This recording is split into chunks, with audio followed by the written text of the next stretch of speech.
जलन। ममता बहुत ही सीधी और प्यारी लड़की थी, वहीं सुनील एक सरल और आगे बढ़ने की सोच रखने वाला लड़का।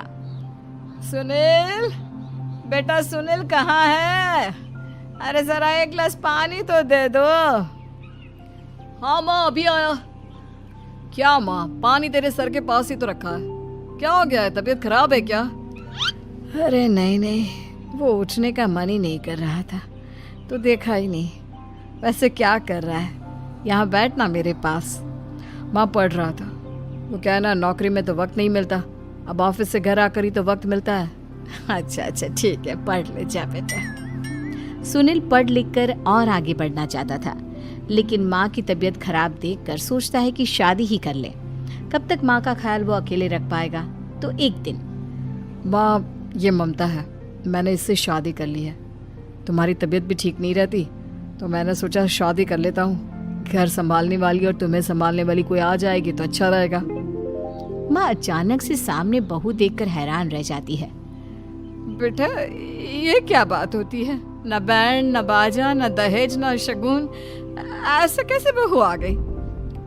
माँ तू तो जानती है मैं नौकरी के साथ पढ़ाई कर रहा हूँ, तो कहाँ से इतना पैसा बचा पाता कि धूमधाम से शादी करता। वैसे भी माँ, लोग तो आकर खाकर निकल जाएंगे, इसलिए बस वैसे ही। माँ जी, मैं आपका ख्याल रखूंगी। वैसे भी ये आगे की पढ़ाई कर रहे हैं, अच्छा कुछ कर गए तो सबके दिन फिर से अच्छे आ जाएंगे। सास को ममता की बात ठीक तो लगती है, लेकिन मन में कहीं ना कहीं लगता है कि कहीं बहू बेटे को लेकर फुर्र ना हो जाए और फिर तो वो रह जाएगी अकेली। बेटा देख, मेरा जो कुछ भी है वो सुनील ही है, और सुनील का भी अब इस दुनिया में मैं ही हूँ और कोई नहीं। क्या सुनील? बिल्कुल माँ, लेकिन आज से ममता भी मेरे जीवन का अहम हिस्सा है, जैसे तू है। सास को बड़ा बुरा लगता है कि उसकी सल्तनत में कोई और हिस्सेदार कैसे हो सकता है। कैसे कोई और उसके 30 साल के बेटे की जिंदगी में अचानक से आकर बराबर का हिस्सेदार बन सकता है। देख बहू, मैं भले थोड़ा बीमार रहती हूँ, लेकिन इसका मतलब यह नहीं कि घर की चीजों में मेरा कंट्रोल खत्म हो गया है। मैं आज भी इस घर की रानी हूँ, समझी? बेटा सोचता है कि ये माँ को अचानक से क्या हो गया। कल तक जो माँ कहती थी कि जिंदगी का कोई भरोसा नहीं, वो अचानक से जंग के मैदान की झांसी की रानी कैसे बन गई? माँ क्या हो गया है? सब ठीक है ना? अचानक कैसी बात कर रही हो? ममता का आज पहला दिन है, स्वागत करो उसका। आसपास की आंटियों को बुलाओ, नई दुल्हन की मुंह दिखाए करवाओ। खैर, सास होने का फर्ज निभाती है और बाद में एक सहेली के साथ बाहर निकल जाती है। क्यों री बताया नहीं कि बेटे का ब्याह कर रही हो? वैसे तो सारा दिन हम ही में घुसी रहती हो। अरे मुझे भी तो अभी पता चला, यूं अचानक सर पर लेकर आ गया। कहता है बहू है माँ तुम्हारी, अब इसको भी इतना ही मैं प्यार करता हूँ जितना तुझे करता हूँ। लो जी, ये क्या बात हो गई? क्यों इतना प्यार करता है? अरे माँ का प्यार तो ज्यादा होता है। अब उसको तो कोई दूसरा पति मिल सकता है, लेकिन तुम ही बताओ, क्या माँ की ममता किसी और की हो सकती है? ना जी ना, बेटे को समझाओ ये बात। अरे क्या समझाऊं, मुझे तो खुद ही समझ में नहीं आ रहा कि क्या हो रहा है। जो बेटा कल तक माँ माँ करता था, अचानक से बीवी बीवी का राग आलाप रहा है। देखा, उसकी बीवी ना सुंदर और जवान है। सुंदरता के आगे तो एक से एक नहीं टिके, तो तेरा बेटा किस खेत की मूली है?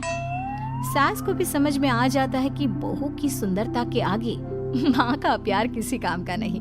उधर बीवी, ए जी, अम्मा जी सहेलियों को छोड़ने गई थी, अभी तक आई नहीं, हम देख आए क्या? अरे रहने दो ना, आ जाएंगी। कहाँ जाएगी, उनकी आदत है, एक बार जाती है तो पूरी पंचायत खत्म करके ही आती है। अच्छा ही है, खाना वाना खा कर गई होगी।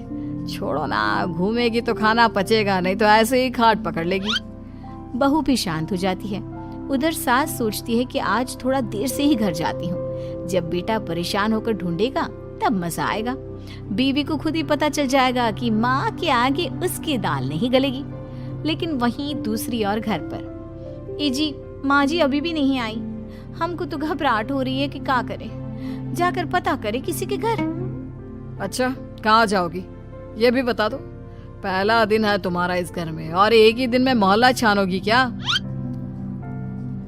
हाँ, तो आप भी तो नहीं जा रहे हैं ना, हमको फिक्र हो रही है। अरे यार, ये रोज का है अम्मा का, खाओ और सो जाओ। बस फिर क्या था, बेटा बहू खाना खाते हैं और कमरे में सोने चले जाते हैं।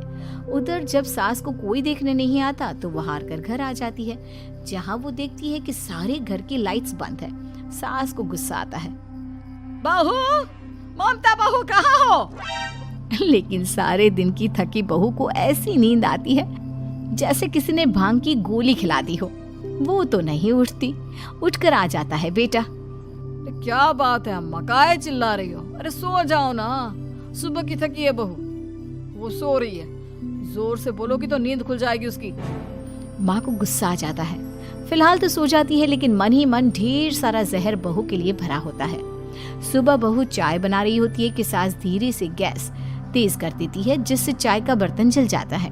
और जैसे ही बहू चाय का बर्तन उठाती है, उसका हाथ जल जाता है। मेरा हाथ जल गया।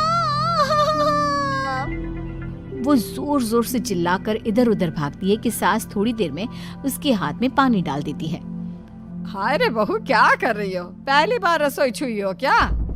सासू माँ गलती से गैस तेज रह गई थी और बर्तन जल गया, जिससे मेरा हाथ जल गया। हाय रे, कितना गंदा दाग। छी छी छी छी, मुझे तो उल्टी आ रही है तेरा गला हुआ मांस देखकर। तू ना मुझे अभी साथ से खाना मत लगाना। बहू भी खुद का हाथ देखती है तो उसे भी रोना आ जाता है। कुछ दिनों के बाद सास की सहेली आती है, बहू चाय बनाकर लाती है। उसके जाने के बाद सहेली कहती है, बहू की सुंदरता ऐसी है कि कोई भी दीवाना हो जाए। वैसे तेरे बेटे का क्या हाल है? अरे वैसा ही है, बहू के पीछे लट्टू।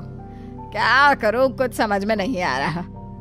मैंने तो बहू के चेहरे पर दिवाली के पटाखे की चक्री फेंक दी, उसका पूरा चेहरा जल गया। अब देखो ना रही सुंदरता, और ना ही अब मेरा बेटा उसे पूछता है।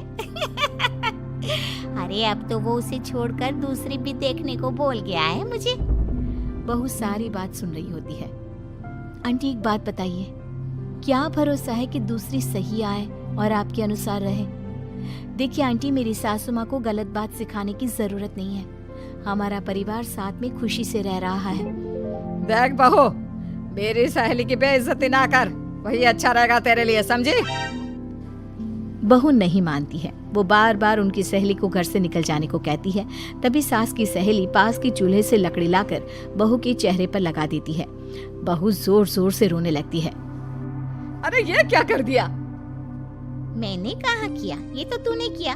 तू ही नहीं चाहती थी कि बहू बेटी के साथ रहे, भला मैं क्यों करूंगी? मैं तो चली, निपटो अब। बहू रो रही होती है, दर्द से चिल्ला रही होती है, लेकिन सास उसे डॉक्टर के पास नहीं ले जाती। तभी पति आता है। क्या हो गया ममता? ये दाग कैसे लगा? कैसे जली? ममता कुछ नहीं कहती, बस दर्द से करा रही होती है। पति माँ की तरफ देखता है। हो ना हो माँ, ये पक्का आपका काम है। आप ही ममता से जला करती थी ना।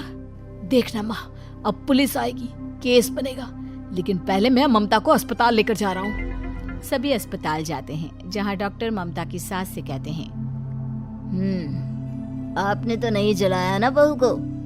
अब ममता की सास के तो पसीने छूट रहे होते हैं। वो घबरा कर कहती है, ना ना डॉक्टर साहब, कैसी बात करते हैं? हम क्या जलाएंगे अपनी बहू को? डॉक्टर ममता के पति से पूछते हैं। देखिए, क्योंकि ये ससुराल में जली है तो मामला पुलिस का बनता है, तो आप पहले पुलिस को बुलाइए, तभी इलाज पूरा होगा। सास डर जाती है कि अब तो बच्ची जिंदगी जेल में ही रहना होगा। रहने दीजिए ना, पुलिस को क्यों बुलाना? सारी हंसी खत्म हो जाएगी जब पुलिस के डंडे पड़ेंगे। बहू को जलाना भले ही बहुत आसान हो, लेकिन उसके बाद सारी जिंदगी जेल की हवा खाना। सास डर जाती है। पुलिस आती है। पास लेटी दर्द से करा रही ममता स्टेटमेंट देती है। तो क्या हुआ था? कैसे जली आप? ममता पास खड़ी सास को देखती है। बेटी बताओ, कैसे जल गई तुम? ओए, काका का किरण वाली शाहरुख, चुप, बिल्कुल चुप। सास चुप। सभी इंतजार करते हैं कि ममता क्या बोलेगी। जी मैं खाना बना रही थी, लकड़ी उड़कर मेरे ऊपर गिर गई और मैं जल गई। सास बहू की बात सुनकर रोने लगती है। देखा माँ, कितनी समझदार है ममता। ये चाहती तो, हाँ बेटा, ये चाहती तो मैं आज जेल में होती। मुझे माफ कर दे, मैं आगे से अभी कभी ऐसा नहीं करूंगी। बहू के साथ मिलकर रहूंगी, मुझे माफ कर दे।